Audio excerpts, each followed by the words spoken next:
people like me. You need people like me so you can point your fingers and say, that's the bad guy. That's the bad guy. That's the bad guy. That's the bad guy.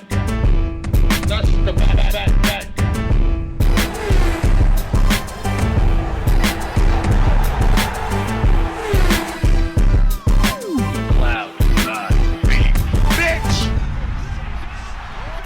Welcome to the motherfucking relay. We're covering today's top boxing news. Ow!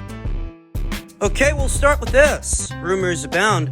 I have it on good authority that the Senicia Estrada people, the people over there at Top Rank, have already contacted Yo Costa Valle for what would be the undisputed minimum weight title fight. But there's trouble in paradise, and I can't say that I'm surprised. The Golden Boy people, they seem to have other things in mind for their unified minimum weight champion, and I anticipated this per rumors. You have to understand that there's no way to tell the truth, the whole truth, and nothing but the truth, and spare everyone's feelings. I think Yo Costa Valle is a good fighter, an accomplished fighter, one of the best. I think she's actually shown improvement since enlisting the aid of Coach G. I think all these things, but I also think that she's just not on Senicia Estrada's level. Very few fighters are. And underneath the facade, I think Yo Costa Valle and her team and the people at Golden Boy Promotions, I think they know that. It was just late last year, that Yo Costa Valle actually accused Senicia Estrada of having a quote-unquote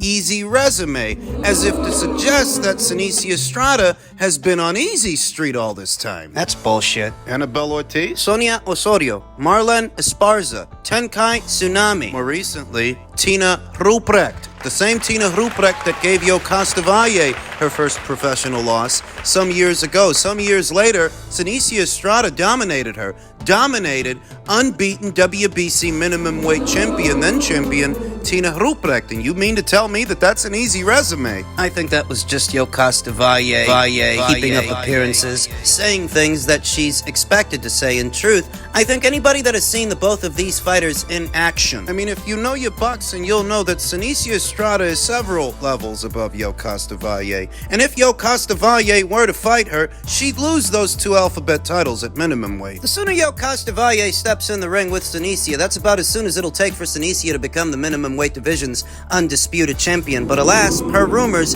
it's not looking like that's gonna happen. There's still hope. On the premise that these rumors check out and Senicia can't get Yo Costa Valle in the ring, the people over there at Top Rank, they're not gonna waste any time. They already have a backup plan. Move upstairs, take on Jessica Nery-Plata, one of 2 unified champions in the women's light flyweight division, north of minimum weight. Isn't that what I told you would happen? Here's what I think.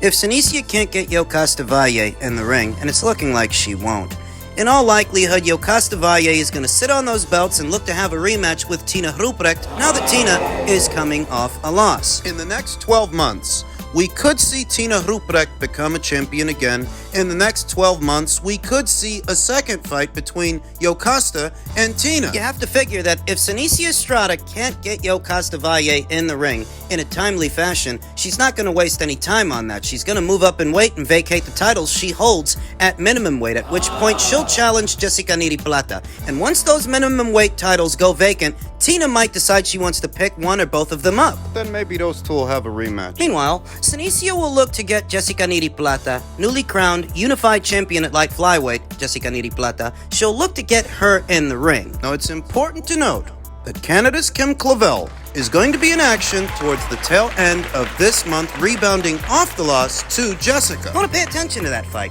because I anticipate that if Senicia is successful and she can get Jessica Nery-Plata in the ring, and Kim Clavel is successful later on this month, what Kim may look to do is get the only other champion at this weight in the ring afterwards. And the only other champion at this weight is unified champion of Argentina, Evelyn Bermudez. Here's the sequence. Clavel versus Reyes is at the end of this month. I give Kim Clavel good odds to win that fight. I give Kim good odds to win that fight on points. Afterwards, we may see Estrada versus Plata. Over the summer months. Irrespective of that fight's outcome, what Kim Clavel might do after that is look to fight Evelyn Bermudez towards the fall or winter months. That's how I think this cookie's gonna crumble. That's how I think it's all gonna break down. That's what I think. I think that the fighters and the champions up there at light flyweight will be more receptive to a Senicia Estrada fight than Yokasta Valle was. It's not looking like Yokasta's gonna fight her.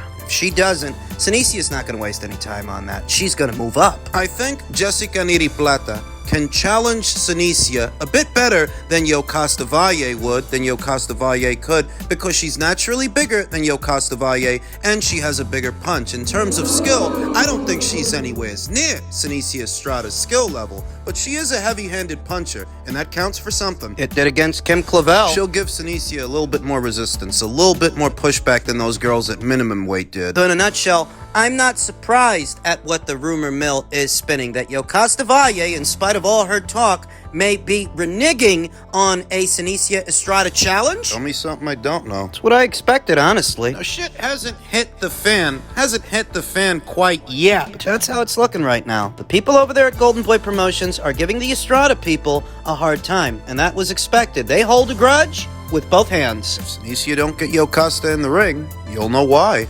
Men's middleweight news, a bit of information that's likely flying low on the radar. Brazil's own Esquiva Falcao versus Gualtieri granted a 7-day extension to reach a deal for what is the newly vacated IBF middleweight title, the title that Triple G. Gennady Golovkin chucked in the air. Who knows what he's going to do?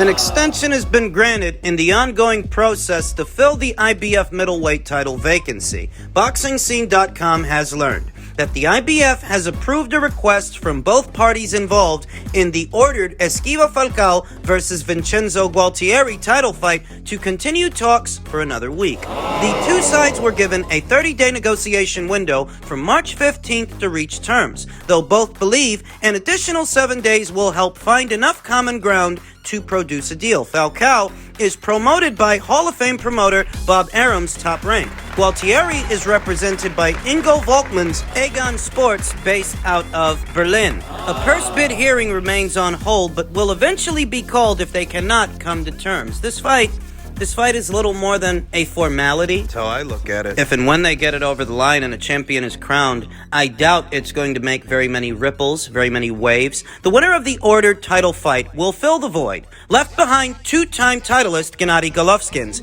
who gave up the title in February. The move came after a near 4-month delay in the process to move forward with an ordered mandatory title defense versus Brazil's Falcao, which Golovkin requested but later learned the lack of commercial value necessary to proceed with such a contest. Goes back to what Eddie Hearn said. Gennady Golovkin is used to making a lot of money every time he gets out there, but right now, At his age, 40, 41 years old, he's gonna put his body through a camp for just a few million, having made the kind of money that he's already made? nobody's gonna pay him an arm and a leg to fight a guy like Esquiva Falcao. That's not a hot ticket. Nobody's about to pay him an arm and a leg to fight Ruslan de Lara. Those two guys were his mandatory challengers by way of the IBF and the WBA, and you saw what course of action he took. He dumped both belts. Middleweight division has officially bottomed out. The only way is up now.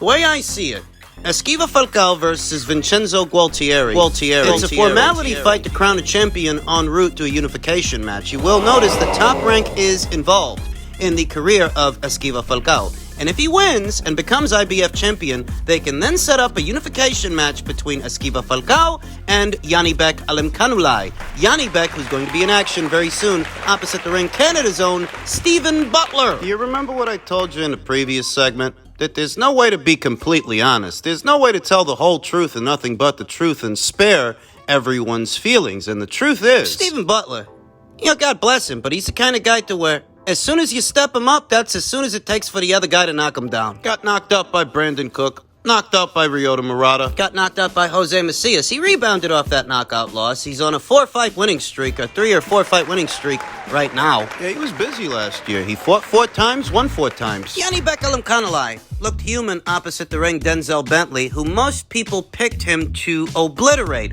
on the premise that Denzel Bentley was already obliterated by a novice fighter in Felix Cash. Thus, opposite the ring, a mean-spirited guy like a Janibek, you expect that he was going to go go in there, punch the guy's head clean off his shoulders, and he didn't do that. He looked human. He won a decision. But opposite the ring, this guy, opposite the ring, Stephen Butler, Janibek is going to rack himself up another highlight reel knockout. I can't even begrudge Top Rank the matchmaking here because most of these notoriable fighters at or around middleweight, all they've been doing is staying away from each other. I'm sure that Janibek Alimkhanalai would like a Charlo fight or a Munguia fight, a Eubank fight. They're supposed to fight Demetrius Andrade as Demetrius' mandatory challenger, and Demetrius halt-tailed a super middleweight on the premise he was going to fight Zach Parker. Bails on fighting Zach Parker. Fights Edgar Berlonga's sloppy seconds. Can't make it up, I swear to God. You can't.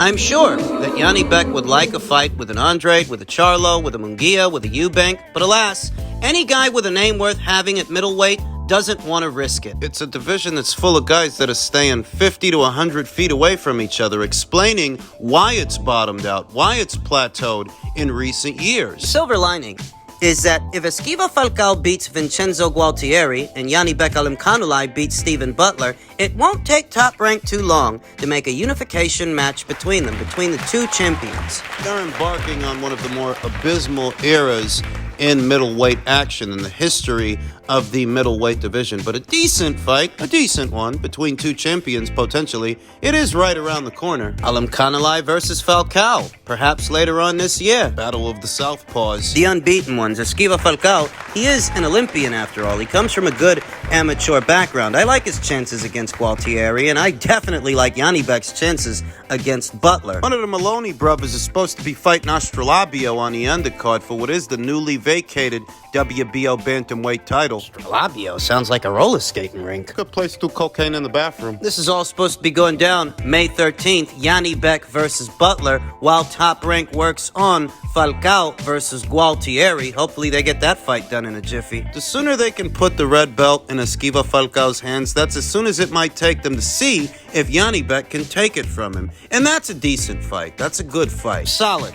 Not a very high-profile fight, especially here in the States. A Brazilian guy versus a guy from Kazakhstan. Come on. You can only work with what you've got, and that's one of the better fights you can hope to make in today's abysmal middleweight division. Finally, in men's super lightweight news, Tosh Jailer says Teofimo Lopez didn't show up. He's got no backside. Can't hide much longer. The Scottish star had assumed that he would go face-to-face with Lopez last Saturday to officially announce their fight, but that didn't happen. Lopez appearing by video link to trade words. I've come over here to say hello to him, and he's went away hiding, Taylor told Sky Sports. I flew over halfway across the world to come say hello to him and pull him up, really. See, what are you going to say? What time is it? But he's not here. He's not showed up. He's got no backside. He can't hide too much longer. We've got 9 weeks left. I'll just have to wait till then or when the press conference is. Taylor believes Lopez has become mentally weak in the aftermath of his last few performances. There does seem to be a grain of truth in Josh Taylor's assertions that Teofimo isn't quite beaming with confidence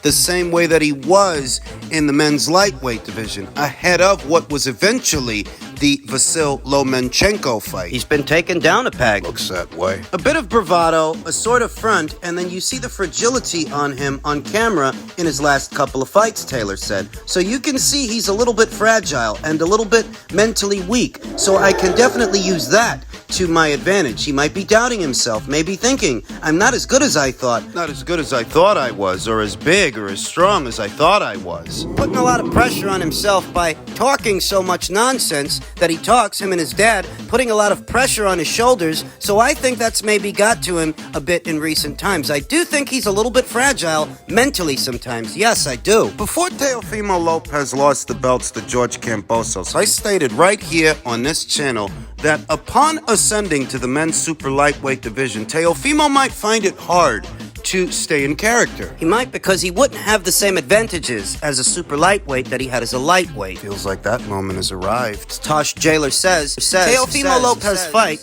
doesn't go past 6 to 8 rounds. What we have here is a mentally weak fighter, could be a mentally weak fighter, versus a physically weakened fighter. Maybe Teofimo Lopez is mentally weak, but maybe Josh Taylor He's those things physically. Injury-prone, sparsely active. Two things can be true at the same time. My fight with Teofimo Lopez ends up the same way, except it's me knocking him out, Taylor told analyst Mark Kriegel during an ESPN broadcast of a 135-pound bout between Shakur Stevenson and Shuichiro Yoshino at the Prudential Center in Stevenson's hometown of Newark, New Jersey. I'm completely 100% confident that this fight doesn't go past 6 to 8 rounds. Taylor versus Lopez is set for June 10th at the theater at Madison Square Garden. The Hulu Theater. ESPN segment was the first official face-to-face encounter between Taylor and Lopez, who appeared via satellite as he was in Las Vegas attending the UFC 287 card featuring headliner Israel Adesanya. He didn't look good in his last fight, Taylor said of Lopez's decision over Sandor Martin last December. But I'm not preparing for that last performance. I'm preparing for the best version of Teofimo Lopez. But still, that won't be enough to beat the likes of myself. He's going to say the same thing about my last fight. And my last fight was a pile of dog's dung as well. It was. Most people don't think he beat Jack Catterall. I don't think he beat Jack Catterall. Not legitimately. So part of what makes this such an intriguing fight, that neither guy is on the up and up. Neither guy looked all that great in their last fight. Neither of them. Don't matter. Lopez said of Taylor's performance against Jack Catterall, to be honest, it don't matter. Who he fought was Jack Catterall, who's a southpaw. I'm orthodox, so I'm looking forward to putting on a show like I always do, put him in front of me, and I'll beat him. You know, if he does, if Teofimo Lopez sees himself become this division's WBO and lineal champion, he will be reintegrated into the Ring IQ pound-for-pound list. Tosh Jailer is hanging on by a thread. He ranks in at number 10, in the most danger of being bumped off. I want to say that a victory for Teofimo would mean more for him than it would for Josh. And the same applies to a loss. I feel like Teofimo would take a loss, another one, a lot harder than Tosh Jailer would. Mostly because going into this fight, Tosh Jailer still is an unbeaten fighter. Teofimo isn't. I do feel like Tosh Jailer, because he is a more maturated fighter, and just more maturated overall. He's several years older than Teofimo. He's a bit more... He's more centered. in terms of his headspace, whereas Lopez, he does exhibit a sort of fragility, scatterbrained almost. Well, his home life has always been tumultuous, and that's played out publicly. All the stuff he's got going on with the mother of his child. There's a feeling that Teofimo Lopez is mentally weak, and Josh Taylor may be physically weak. That even if upstairs he's a bit more centered than Teofimo, physically... You say that Teofimo's not a big guy anymore, that he might have been a big guy at lightweight, as far as lightweights go, but at super lightweight he's a small fry, that he's not the same puncher that he was. But does he need to be? Does he need to be to hurt a weight-drained fighter? What could be a weight-drained fighter? And an active one that's injury-prone, like Tosh Jailer. This guy hasn't fought since the Jack Catterall fight, the night of. It will have been well over a year's time since Josh saw action. It's a big part of what makes this fight so intriguing, the intangibles and the fact that neither guy is on the up and up. Josh Taylor says it won't last more than 8 rounds. Question is, who's gonna knock out who?